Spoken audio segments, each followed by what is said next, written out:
지금 올림픽이 한창입니다. 간간히 TV에서 우리 선수들 또 열심히 하는 그런 장면을 보게 됩니다. 우리는 이런 대회를 통해서 강자가 승리하는 그런 현장을 보고 그것에 감동하게 됩니다. 세상은 강자를 주목합니다. 강자가 승리하고 강자가 살아남기 때문이죠. 강대국의 비밀이라는 다큐멘터리를 만든 이주희 PD가 그의 책 강자의 조건에서 여러 나라, 특히 이제 로마나 영국, 몽골, 네덜란드, 미국이 강대국이 될 수 있었던 그 비결을, 그 조건을 밝히고 있습니다. 이 나라들이 강대국이 될 수 있었던 공통적인 조건이 무엇이었을까요? 그것은 관용이라는 말로 표현할 수가 있습니다.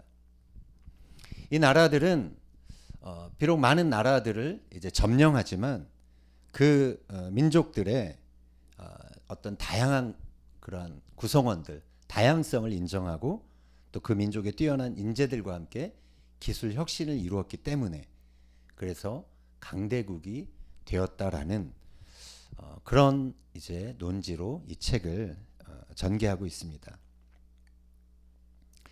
역사를 보면 강자는 또 다른 강자에 의해서 정복당하는 것을 볼 수 있습니다. 그러나 관용을 가진 강자는 그 관용을 유지했을 때 오랜 기간 동안 강자의 위치를 유지하고 있는 것을 우리는 보게 됩니다. 오늘 본문은 우리가 너무도 잘 알고 있는 팔복 말씀입니다. 예수님께서 산상 설교를 통해서 하나님 나라에서 누가 강자인가, 누가 하나님 나라를 차지하는 사람인가, 그것에 대해서 말씀하셨죠. 오늘은 그 내용 전부가 아니고 그냥 일부만 살펴보면서 함께 은혜를 나누고자 합니다. 마태복음 5장 3절 한 번 더 읽겠습니다. 심령이 가난한 자는 복이 있나니 천국이 그들의 것임이요. 자, 이 말씀에 하나님 나라를 누가 소유하는지 나와 있죠. 부자도 좋은 대학을 나온 사람도 아닙니다. 하나님 나라는 심령이 가난한 자의 것이다 라고 그렇게 예수님이 말씀하십니다. 여기서 가난한 자는 부자나 권력자들의 경제적인 수탈과 억압에서 스스로 구원할 능력이 없는 그러한 사람을 말합니다. 이 가난한 자들은 그래서 오직 하나님의 도우심만 의지할 수밖에 없는 것입니다. 심령이 가난한 자라는 것은 하나님의 도우심을 간절히 바라는 사람입니다. 하나님이 아니면 아무것도 할 수 없기에 하나님께만 매달리는 사람인 것이죠. 우리가 아는 다윗도 가난하고 궁핍한 그런 시절을 겪었습니다. 그래서 그는 시편에서 이렇게 기도하는 장면을 볼 수 있습니다. 시편 40편 17절 읽겠습니다. 나는 가난하고 궁핍하오나 주께서는 나를 생각하시오니 주는 나의 도움이시오 나를 건지시는 이시라. 나의 하나님이여 지체하지 마소서. 다윗은 심령이 가난한 자가 되어서 하나님 한 분만, 이 어려운 시절에 하나님 한 분만 간절히 의지했습니다. 하나님은 이런 다윗을 주목하셨고 다윗을 중심으로 하나님 나라를 전개시키셨습니다. 하나님 나라는 경쟁에서 살아남은 자가 쟁취하는 제국이 아닙니다. 하나님이 축복하시는 자가 얻게 되고 누리게 되는 나라인 것입니다. 복이 있나니라는 그런 말로 표현하고 있는데요. 이 말은 하나님이 복을 주시는 주체임을 알려주는 말인 것입니다. 내가 착해서 내가 의로워서 그것에 대한 보상으로 받는 것이 하나님 나라가 아닌 것입니다. 하나님의 약속을 믿고 또 순종하는 자에게 전적인 은혜로 주시는 것이 바로 하나님 나라인 것이죠. 마태복음 5장 4절 읽겠습니다. 애통하는 자는 복이 있나니 그들이 위로를 받을 것임이요. 애통은 고통에 대해서 슬퍼하는 것입니다. 그래서 애통하는 자는 자신뿐만 아니라 타인의 그러한 고통에 대해서 슬퍼할 줄 아는 사람인 것입니다. 특히 이 애통은 죄로 인해 갈라진 하나님과 사람 사이에 그러한 갈라진 것에 대해서 안타까워하는 것이 애통입니다. 하나님과 인간 사이를 갈라놓는 불의에 대해서 슬퍼하는 사람, 그 사람이 애통하는 사람인 것입니다.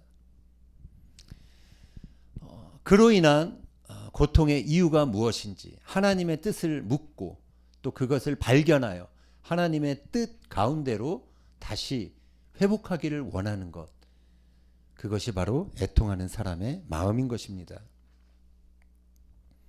애통하는 자가 있을 때 회개가 일어나게 됩니다. 그렇게 애통하며 회개하는 자에게 하나님은 또한 위로의 손길로 다가오시는 것입니다. 우리는 세상의 소유나 성공으로 위로를 받을 수 있는 그런 존재가 아닌 것입니다. 위로라는 말은 헬라어로 파라칼레오인데요. 파라라는 단어, 곁에서라는 단어하고 칼레오, 부르다라는 단어, 이 두 단어가 합쳐진 말입니다.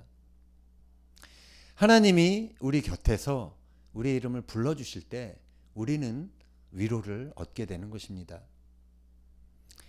하나님께 위로를 경험한 사람은 다른 것을 통해서 위로받기를 구하지 않게 됩니다. 그런 사람은 세상에 흔들리지 않는 강한 사람이 되는 것입니다. 마태복음 5장 5절 읽겠습니다. 온유한 자는 복이 있나니 그들이 땅을 기업으로 받을 것임이요. 자, 이 표현은 다윗이 쓴 시편에서 나오는 표현입니다. 우리 시편을 한번 읽어보겠습니다. 시편 37편 11절. 그러나 온유한 자들은 땅을 차지하며 풍성한 화평으로 즐거워하리로다. 우리가 아는 다윗은 너무나 험한 그리고 어려운 그러한 환경 가운데 놓였던 적이 있었습니다. 그러나 그는 선하신 하나님을 신뢰하며 끝까지 온유함을 잃지 않았습니다. 그런 그에게 하나님은 이스라엘이라는 나라를 허락하신 것이죠. 세상의 정복자들은 강한 힘과 권력으로 땅을 정복하려 합니다. 그러나 예수님은 온유함으로 온 세상과 하나님 나라의 주인이 되셨습니다. 하나님 나라는 온유한 자를 통해서 이 땅에 세워져 가는 것입니다. 이번 주 토라 포션을 보면 이 팔복의 내용, 그 주제, 그것이 이번 주 토라 포션에 나오는 것을 보게 됩니다. 신명기 7장 12절 읽겠습니다. 너희가 이 모든 법도를 듣고 지켜 행하면 내 하나님 여호와께서 내 조상들에게 맹세하신 언약을 지켜 내게 인애를 베푸실 것이라. 이스라엘이 하나님께서 주시고자 하는 인애, 그 복을 받는 조건은 한 가지였습니다. 하나님의 법을 듣고 지키며 행하는 것이었죠. 세상의 다른 제국들처럼 군사력이나 경제력이나 그런 것들을 키워서 힘을 가진 나라가 되는 것, 그것이 이스라엘의 목표가 아니었습니다. 하나님은 이스라엘을 택하신 목적을 이렇게 말씀하십니다. 신명기 7장 7절. 여호와께서 너희를 기뻐하시고 너희를 택하심은 너희가 다른 민족보다 수요가 많기 때문이 아니니라. 너희는 오히려 모든 민족 중에 가장 적으니라. 하나님이 이스라엘 택하신 것은 그들이 특별해서, 그들이 잘나서 택한 것이 아닙니다. 그들의 의가 다른 민족보다 뛰어나서 그들을 택한 것도 아닙니다. 이스라엘은 다른 제국들과 비교해 볼 때 오히려 너무나 보잘것없고 수적으로도 적은 그러한 나라였던 것이죠. 그런데 하나님은 이 작은 민족을 강하게 하시겠다라고 약속하고 계십니다. 신명기 11장 23절 25절 읽겠습니다. 여호와께서 그 모든 나라 백성을 너희 앞에서 다 쫓아내실 것이라. 너희가 너희보다 강대한 나라들을 차지할 것인즉 너희의 하나님 여호와께서 너희에게 말씀하신 대로 너희가 밟는 모든 땅 사람들에게 너희를 두려워하고 무서워하게 하시리니 너희를 능히 당할 사람이 없으리라. 그런데 하나님께서는 이러한 약속의 말씀을 주시기 전에 이스라엘 백성들에게 요구하신 것들이 있었습니다. 그 하나님의 요구는 이 이스라엘 백성들이 그 열강 속에서, 그 제국들 속에서 강한 자로 남을 수 있는 그러한 조건들이었습니다. 토라 포션에 나오는 두 가지만 살펴보도록 하겠습니다. 먼저 이스라엘이 강자로 남기 위해서는 그들이 하나님을 잊지 말아야 했습니다. 신명기서 8장 11절에서 14절 읽겠습니다. 내가 오늘 내게 명하는 여호와의 명령과 법도와 규례를 지키지 아니하고 내 하나님 여호와를 잊어버리지 않도록 삼갈지어다. 내가 먹어서 배부르고 아름다운 집을 짓고 거주하게 되며 또 내 소와 양이 번성하며 내 은금이 증식되며 내 소유가 다 풍부하게 될 때에 내 마음이 교만하여 내 하나님 여호와를 잊어버릴까 염려하노라. 아멘. 이스라엘 백성들은 집 없이 40년을 광야에서 방황했습니다. 마실 물도 제대로 된 음식도 없어서 힘든 그러한 시절들을 보냈습니다. 적에게 공격을 받았던 그런 때도 있었습니다. 그들에게 그러한 어려움들이 그들을 시험하는 것일 수 있었죠. 그러나 이 민족에게 진정한 시험은 광야가 아니라 광야 이후 가나안 때 찾아옵니다. 이스라엘 백성들의 진정한 도전은 가난이 아니라 풍요였던 것입니다. 그들이 노예였던 때가 아니라 그들이 자유인이었을 때 시험이 찾아온 것입니다. 그들에게 집이 없었을 때가 아니라 그들이 집을 짓고 살았을 때 그들에게 시험이 오게 된 것입니다. 한국에 이번에 오니까 늘 이렇게 가끔씩 방문하면 느끼는 것이지만 먹을 것이 너무 많더라고요. 식당도 많고 배달해서 먹을 수 있는 음식도 너무 많아서 그런 먹는 즐거움을 다시 느끼곤 합니다. 끼니 때마다 뭘 먹을까 하는 그런 행복한 고민도 하게 됩니다. 격리가 끝나고 나니까 건강검진 하는데 체중이 너무 많이 늘었더라고요. 이스라엘에서는 단순한 그런 삶을 살았는데 한국에 오니 배부른 자로 살게 되는 그러한 저의 모습을 보게 됩니다. 무엇을 먹을까, 무엇을 입을까 결정하는데 시간을 보내고 있는 것을 보게 됩니다. 저희야 이스라엘에 다시 가면 또 다시 심플 라이프로 돌아가겠지만 한국에 사시는 분들은 오늘 이스라엘 백성들에게 주신 이 말씀처럼 풍요가 신앙의 도전이겠다라는 생각을 하게 됩니다. 이스라엘이 번성하느냐 멸망하느냐는 풍요의 때를 어떻게 보냈느냐, 어떻게 보내느냐에 달려 있음을 우리는 알 수 있습니다. 그것은 다른 제국들도 마찬가지였습니다. 풍요와 권력과 명성을 가졌을 때 하나님을 잃어버린 제국들은 멸망의 길을 가게 되는 것을 보게 됩니다. 하나님은 이제 풍요의 땅으로 들어설 이스라엘 백성들에게 다음과 같이 경고를 주셨습니다. 신명기서 8장 19절. 내가 만일 내 하나님 여호와를 잊어버리고 다른 신들을 따라 그들을 섬기며 그들에게 절하면 내가 너희에게 증거하노니 너희가 반드시 멸망할 것이라. 풍요가 하나님을 향한 갈망을 잠재우는 늪이 되어서는 안 될 것입니다. 성공이 하나님의 손을 놓고 혼자 달려가는 경주가 되어서는 안 될 것입니다. 하나님을 잊지 말아야 하는 것입니다.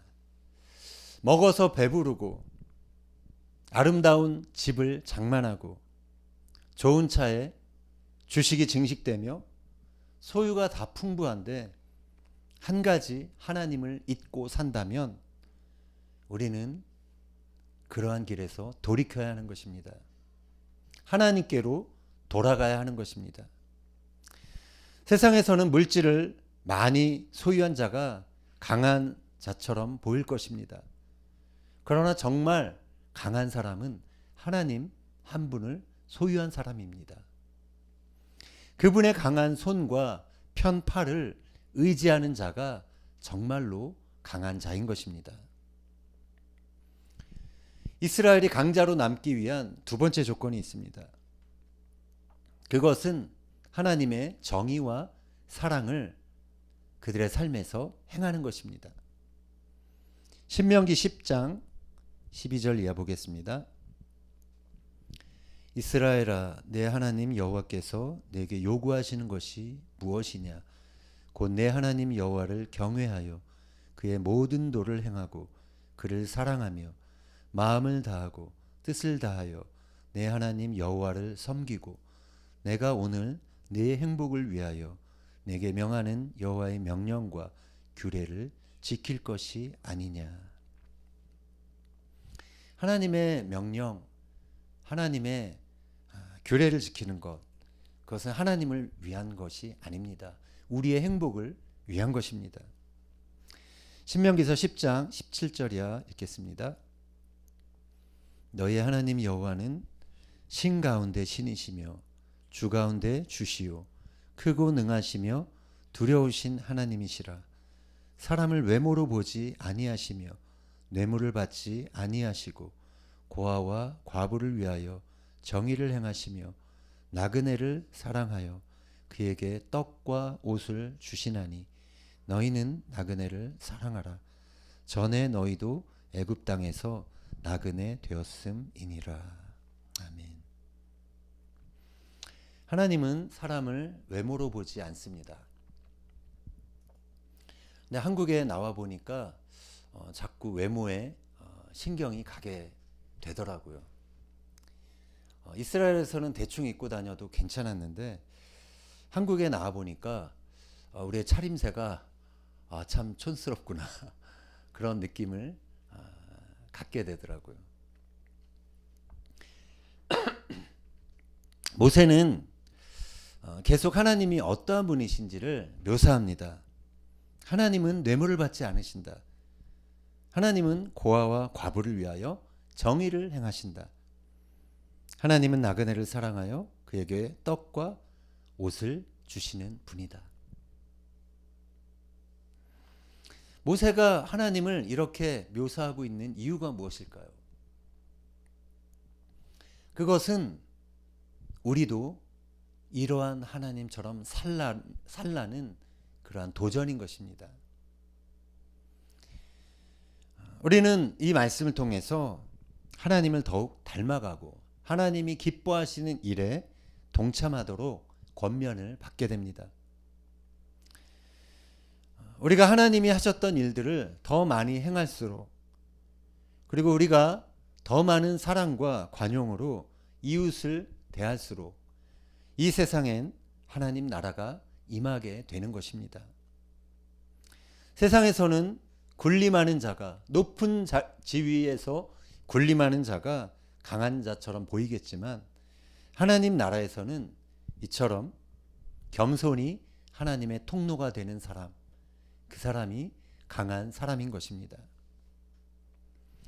사람들은 부와 권력을 주게 되면 더 이상 가난한 사람과 약한 사람들을 돌보는 것이 자신의 의무라고 생각하지 않게 되는 그러한 경우를 보게 됩니다. 그러한 사람들은 그들이 가진 부와 권력이 그들의 당연한 소유라고 그렇게 느끼기 시작하는 것이죠. 그러나 청지기처럼 잘 사용하라고 주신 부와 권력을 자신의 소유로 여기게 될 때 그 인생의 위기가 시작되는 것입니다. 하나님은 가나안을 소유하게 될 이스라엘 백성들에게 이러한 경고를 주시고 계십니다. 신명기 9장 5절 6절. 내가 가서 그 땅을 차지함은 내 공의로 말미암음도 아니며 내 마음이 정직함으로 말미암음도 아니요 이 민족들이 악함으로 말미암아 내 하나님 여호와께서 그들을 내 앞에서 쫓아내심이라. 여호와께서 이같이 하심은 내 조상 아브라함과 이삭과 야곱에게 하신 맹세를 이루려 하심이니라. 그러므로 내가 알 것은 내 하나님 여호와께서 내게 이 아름다운 땅을 기업으로 주신 것이 내 공의로 말미암음이 아니니라. 너는 목이 곧은 백성이니라. 아멘. 부와 권력 또 높은 지위들이 우리에게 허락될 때 우리는 겸손해야 합니다. 하나님은 우리가 태생적으로 얼마나 목이 곧은 사람인지를 알고 계십니다. 그럼에도 믿음의 조상들에게 하신 그 언약을 이루시기 위해 우리를 축복하시고 우리에게 복을 주셔서 하나님의 뜻을 이루어 가기를 원하는 것입니다. 그래서 우리가 겸손히 하나님의 정의와 사랑의 통로가 되고 또 나그네를 사랑하는 자가 될 때 하나님은 우리의 삶을 복 주시고 또 우리에게 필요한 기업을 주시며 그것을 통하여 하나님의 나라를 이 땅에 세워 나가시는 것입니다. 지금은 자기 이익을 위해서 살기도 바쁜 그러한 세상이 돼버린 것 같습니다. 재난과 위기가 터지면서 세상은 점점 더 공존보다 정말 서로 위하는 그 공존보다는 자신의 생존만을 위해 살기에도 버거운 시대를 맞이하고 있습니다. 우리는 세상의 풍조와 타협하지 않으면서 어떻게 이 세상 속에서 강한 자로 살아갈 수 있을까요? 그것은 주님을 닮은 사람으로 살아가는 것입니다. 심령이 가난한 자, 애통하는 자, 온유한 자가 되는 것입니다. 하나님처럼 인애와 사랑을 베푸는 자가 되는 것입니다. 그것이 하나님 나라에서 강자의 조건인 것입니다. 우리가 아까 읽었던 성경 구절 중에서 인애라는 그러한 단어가 나옵니다. 인애는 히브리 말로 헤세드입니다. 이스라엘은 결론적으로 헤세드가 사라져서 멸망을 경험하게 됩니다. 헤세드의 사람이 있다라는 것은 아직 그 사회에 소망이 있다라는 증거입니다. 세상은 점점 더 인애보다는 무자비함이 앞서는 그런 세상 분위기가 되었습니다. 그러나 하나님께서는 여전히 인애를 가진 자, 그러한 사람들을 찾고 계십니다.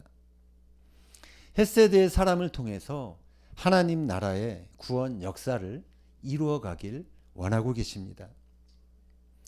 시대를 탓하지 말고, 환경을 탓하지 말고, 또 사람을 탓하지 말고 우리는 헷세드의 사람이 되어야 하는 것입니다. 헷세드는 선택하는 것입니다. 내가 손해를 보더라도 그것이 하나님의 뜻이면 그것을 선택하는 것이죠. 그래서 기꺼이 행동으로 옮기는 것입니다. 헷세드는 이렇게 나의 손해를 전제로 하는 것입니다. 내가 더 수고하고 손해를 보더라도 남을 살리는 것이면 하는 것입니다. 우리 주변에 가까이에 있는 남편이 힘들 때, 아내가 힘들 때, 자녀가 힘들 때, 직장의 동료들이 힘들 때 우리가 그러한 사람들을 돌아보며 인애를 베풀 수 있는 저와 여러분이 되었으면 좋겠습니다. 하나님의 언약은 인애를 통해서 완성됩니다. 인애는 자신이 택한 백성이 언약에 실패하더라도 그들을 버리지 않고 끝까지 지켜내겠다는 하나님의 지속적인 사랑을 의미합니다. 재산의 손해를 감수하고서도 룻의 고엘이 된, 룻의 구속자가 된 보아스는 바로 인애의 사람, 헷세드의 사람이라 할 수 있습니다. 우리의 죄값을 치르기 위해 기꺼이 목숨을 버리시고 또 우리 인간의 고엘이 되신, 구원자가 되신 예수님 역시 인애의 사람, 헷세드의 사람이었습니다. 하나님의 언약은 이러한 헷세드의 사람을 통해서 완성되는 것입니다. 우리 역시 점점 더 사랑이 식어지는 이 세상에 하나님의 인애를 베푸는 그러한 하나님의 사랑의 통로가 되는 삶을 살게 되기를 소망합니다. 인애의 사람은 인종과 혈통과 모든 증오와 경계를 넘어서는 사람입니다. 그래서 인애의 사람은 강한 사람인 것입니다. 하나님은 그러한 인애의 사람을 축복하십니다. 하나님은 그러한 인애의 사람을 통해 당신의 강한 손과 편팔의 역사를 나타내기 원하고 계십니다. 바라기는 저와 여러분이 이러한 인애의 사람이 되어서 이 땅에 하나님의 나라를 세워가는 그러한 강한 자들로 살아가게 되기를 예수님의 이름으로 축원합니다.